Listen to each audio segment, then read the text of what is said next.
సిగ్గుతో తల దించుకుని నేను మా అన్న కోటమిరెడ్డి సీతారెడ్డి మేమిద్దరం కూడా కనుపర్తిపాడు దళితవాడకి బహిరంగంగా క్షమాపణ చెప్తున్నామని చెప్పని ప్రజల ముందు తల దించుకుని తిరిగి చెప్పొచ్చాడు. మీడియా ద్వారా కనుపర్తిపాడు దళితవాడ సోదరులందరికీ సిగ్గుతో తల దించుకుని నేను క్షమాపణ జరిగిన తప్పును సరిచేయాలన్న ఉద్దేశంతో ఈరోజు సాయంకాలం లోపు కనుపర్తిపాడు దళితవాడకి 50 లక్షల రూపాయల నిధులతో టెండర్లు పిలిచి తీరాలని అధికారులకి ఆదేశాలు ఇచ్చాం. అధికారులు అదే అంటే గత 3 సంఘటనలు నన్ను ప్రశ్నించవచ్చు అన్న కార్యక్రమాన్ని నాలో తయారు చేశారు. ఒక్కొక్కసారి మన రాజకీయ ప్రత్యర్థులు కావచ్చు, ఎవరు శత్రువులం కాదు, రాజకీయ పోటీదారులు అంటే మన రాజకీయ ప్రత్యర్థులైనా అవతల పార్టీ వాళ్ళైనా కొన్ని విమర్శలు చేసినప్పుడు కరెక్ట్గా ఆలోచన చేస్తే, ఒక పాజిటివ్ మార్గంలో ఆలోచన చేస్తే కొత్త కార్యక్రమాలు ఉపయోగపడతాయి, కొత్త కార్యక్రమాలు తయారవుతాయి. అందుకే నా మదిలోకి ఈ యొక్క కార్యక్రమాన్ని కల్పించే అవకాశం, నన్ను ప్రశ్నించవచ్చు అన్న కార్యక్రమాన్ని నేను చేపట్టడానికి అవకాశం కల్పించినటువంటి కొండాయిపాడు వాసి ఆ అబ్బాయి పేరు కూడా నాకు తెలియదు, దాసు. ఆయన ఏ పార్టీ కాదు. రెండోది వైసీపీ నాయకులు కబీర్ ఖాన్, మరో వైసీపీ నాయకులు, రూరల్ వైసీపీ నాయకులు మళ్ళీ వారికి మీడియా పరంగా ప్రత్యేక ధన్యవాదాలు తెలియజేస్తున్నా. నిన్న ఛానల్లో ఏదైతే వచ్చిందో దాని ద్వారా ఆ ఛానల్కి, అదేవిధంగా కనుపర్తిపాడు దళితవాడ కూడా ఒక మంచి ఆలోచనకి వచ్చిన వెంటనే మమ్మల్ని మేము రుజువు చేసుకునే అవకాశం దొరికింది. కాబట్టి ఇదే పందాలో ముందు నా ఉద్దేశం ఉంటాయి. ఆరోగ్యవంతమైన రాజకీయాలు ఉండాలి. రాజకీయ విమర్శలు ఉండొచ్చు, కానీ ఆ విమర్శలు సహితంగా ఉండాలి, అడ్డదిడ్డాలుగా ఉండదు. మనం ప్రతిపక్షం, మనం అన్ని పార్టీలు మనం కలిసి పూర్ణాయుత రాజకీయాలు చేస్తే, బాధ్యతాయుత రాజకీయాలు చేస్తే ప్రజలకి 10 రకాల వేళ్లు జరుగుతాయి అన్న ఆలోచనతో ఒక సానుకూల వాతావరణంతో ముందుకు సాగుతుంది. నా తండ్రి ఎమ్మెల్యే కాకుండా, నా తాత మంత్రి కాకుండా, 100 కోట్లు 1000 కోట్ల ఆస్తుల కుటుంబం కాకుండా ఈ జిల్లాలో బీఆర్ కళాశాల విద్యార్థి సంఘ అధ్యక్షుడిగా, ఎస్వీ యూనివర్సిటీ సెనేట్ సభ్యుడిగా సంవత్సరాల తరబడి, దశాబ్దాల తరబడి పోరాటం చేసి ఎమ్మెల్యే అయినప్పుడు జిల్లా కేంద్రంలో 1కి 3 సార్లు నన్ను భారీ మెజార్టీతో గెలిపించినటువంటి రూరల్ ప్రజల రుణం తీర్చుకోవాలంటే ఖచ్చితంగా ప్రతిరోజు కూడా కొత్త గెలుచుకుంటూనే పోవాలా, రాజకీయాలు ఎవరు ప్రొఫెసర్లు కాదు, ఎవరు టీచర్లు కాదు, అందరూ విద్యార్థులే. తనకు తాను విద్యార్థి అనుకుంటే ఎవరైనా, రాజకీయ నాయకులు ఎవరైనా, నేను కానీ నా చుట్టూ ఉండే నాయకులు కార్యకర్తలు కానీ ఎవరైనా సరే అది మేలు చేస్తుంది. కానీ అలా కాకుండా ఒకసారి గెలిచేస్తానే నేనేదో అప్రచారికుడిని, నేనేదో రాజకీయ ప్రొఫెసర్ని, ఆకాశాన్ని నుంచి ఊడిపడ్డాను, దైవం సముద్రం అనుకుంటే చరిత్ర క్షమించదు, దేవుడు ప్రకృతి అసలే క్షమించు, ప్రజలు అసలే క్షమించు. కాబట్టి ఈ కార్యక్రమం ద్వారా ప్రజలందరికీ పిలుపునిస్తా ఉన్నా, ప్రశ్నించే తత్వం అలవాటు చేసుకోండి, నిలదీసే తత్వం అలవాటు చేసుకోండి. ఈ దేశంలో ఉండే రాజకీయ ప్రతినిధుల్ని మీరు ఓట్ల ద్వారా ఎన్నుకుంటూ ఉన్నారు. ఎన్నుకొని మా పని అయిపోయిందంటే రాజ్యం కాదు, ప్రశ్నించవచ్చు. ఇప్పుడు ప్రశ్నించాలంటే సోషల్ మీడియా యుగంలో ఎక్కడికి రాబడ్డా మీ కెమెరా, మీ చేతిలో ఉండే ఫోనే ఒక ఆయుధం. మీ చేతిలో ఉండే ఫోన్నే ఆయుధం చేసుకోండి. ముఖ్యంగా యువత పిలుపునిస్తూ ఉన్నా, ఓ యువత ఎందుకు పిలుపునిస్తూ ఉన్నా అంటే, ఇనుప నరాలు, ఉక్కు కండరాలు, వజ్ర కఠోరమైన 1000 మంది యువత నాతో ఉంటే ఈ దేశాన్ని మారుస్తానని చెప్పాడు స్వామి వివేకానంద. నరాలు కుళ్ళి ఎముకలు విరిగిన యువకుల్లారా చావండి, నెత్తురు రగిలే గుండెల యువకుల్లారా కదలండి, పదండి ముందుకు తోసుకుపోదాం పైకి మాకే విశ్లేషి. అలాంటి యువత ఖచ్చితంగా ఈరోజు ప్రజాప్రతినిధులైనా అధికారులైనా భారతదేశం మొత్తం, ఇది ఒక నెల్లూరు రోడ్లే కాదు, భారతదేశం మొత్తం ప్రశ్నించే తత్వాన్ని అలవాటు చేసుకోమని చెప్పని సవినయంగా పిలుపునిస్తూ ఉన్నా. దానికి ఒక రోల్ మోడల్లా 10 మందికి ఆదర్శంగా మీ అందరి సహకారంతో నెల్లూరు రూరల్లో నన్ను ప్రశ్నించవచ్చు అన్న కార్యక్రమాన్ని నేనే ప్రారంభిస్తున్నానని తెలియజేసుకుంటూ మీ వద్ద సెలవు. సార్, ఈ రోజుల్లో ప్రజాప్రతినిధులు కానీ అదేవిధంగా కొంతమందిని ప్రశ్నించి దాడులు జరిగేది, కేసులు పెట్టేటువంటి పరిస్థితుల్లో మీరు తీసుకున్నటువంటి ఈ కార్యక్రమం మీ వరకు పరిమితం అవ్వాలనుకుంటున్నా లేదా పరిమితం పూర్తిగా ఉండాలనుకుంటున్నా? నేను ఒక నెల్లూరు రూరల్ ఎమ్మెల్యేని. నెల్లూరు రూరల్లో ఈ కార్యక్రమం తూచా తప్పకుండా పాటించి తీరుతాం. దాన్ని ఎవరు ఆదర్శంగా తీసుకున్నా అది వాళ్ళకే మేలు చేస్తుంది, ప్రజలకి మేలు చేస్తుంది.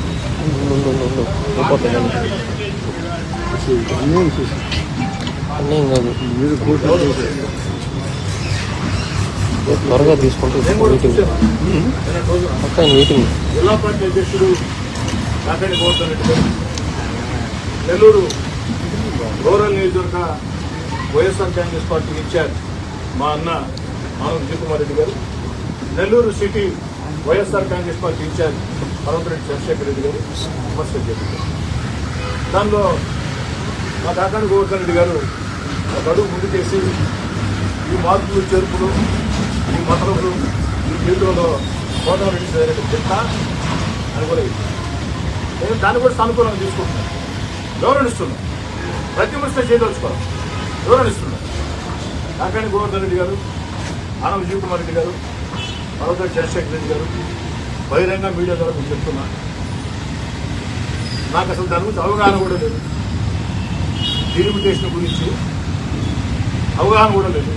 తెలుసుకోవాలని నేను ప్రయత్నం కూడా చేయను. ఎందుకనంటే అటున్నా ఇటున్నా అన్ని పార్టీలు ఉంటాయి. తెలుగుదేశం ఉంటుంది, వైసీపీ ఉంటుంది, అన్ని పార్టీలు ఉంటాయి, న్యూట్రల్ ఉంటుంది. ఆడకెళ్ళి ఓటు ఎలా అర్థించాలా, ప్రజల గుండెలు ఎలా గెలుచుకోవాలా అన్న ఆలోచన తప్ప ఇలాంటి టెక్నికల్ విషయాల్లో పోవటం నాకు ఇష్టం ఉండదు. అయినా కూడా మా కాకాని గోవర్ధన్ రెడ్డి గారు పెద్ద సర్టిఫికేట్ ఇచ్చారు.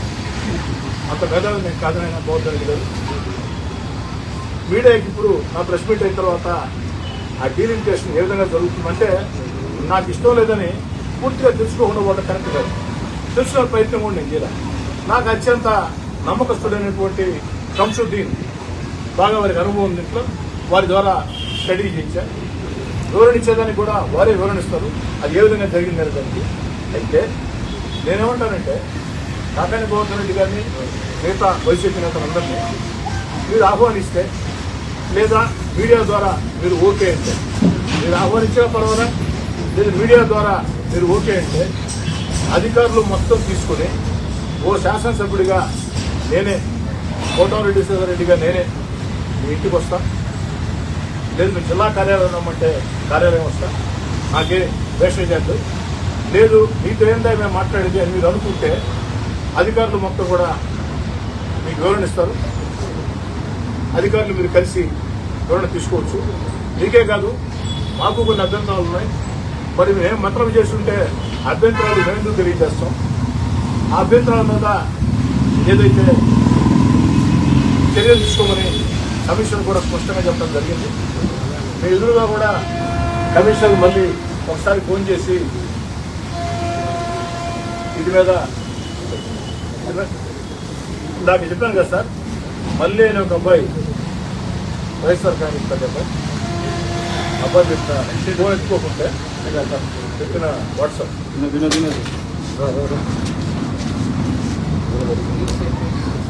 ప్లీజ్ సెండ్ మీ డీటెయిల్స్ మళ్ళీ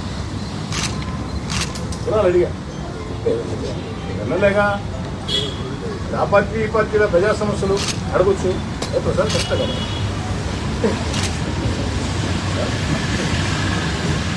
మళ్ళీ చేసుకున్నాం కదా.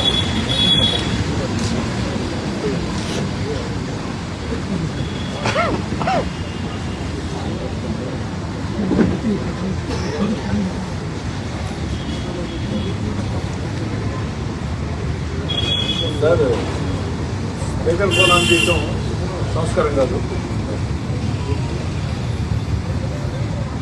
స్పీకర్ ఫోన్ ఆన్ చేయడం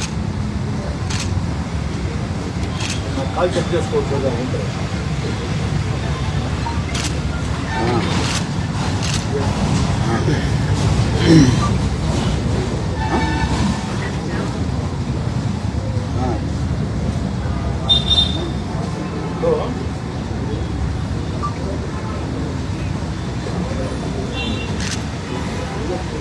मेरे को फोन करो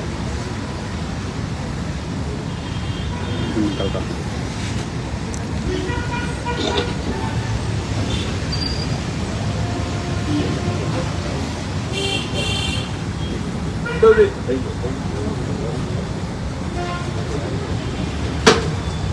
రెండవది ఇప్పటిదాకా నేను చెప్పిన మాటల్ని ఒక్క మాటలో మళ్ళీ చెప్తున్నా.